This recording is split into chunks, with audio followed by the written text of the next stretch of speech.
上芳彰化地检署抓到头一件发票骗人钓奖的案件，检察官调查发觉讲，嫌疑犯牵涉到用空壳公司，逐期甲国税局买几落百张也未用的发票，等到钓奖的号码一日公开了后，家己拍钓奖的号码去领奖，3年来大抽1500多万。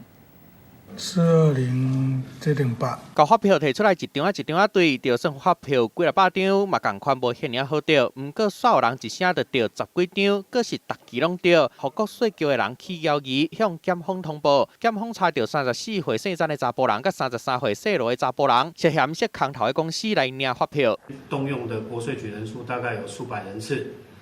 从兑奖的发票中去一一比对出有异常提领的发票。嫌犯家啊开7间加水站，108年7月初8，向国税局买170万张的空的发票，开244800块。等到发票开奖了后，甲钓奖的发票拣出来，再搁拍10块、20块的金额起哩，200块到20万的钓奖的奖金，拢总有220万。3年来用同款的手法诈骗国库，拢总1596万。该集团的成员分散到各地点去兑领，从105年11月间起。兑领的发票已经达到5万多张。按照主计去找迄7间空头的公司，结果发现其中一间大门关起来，另外一间厝内涂骹敢若就藏几落箱的发票。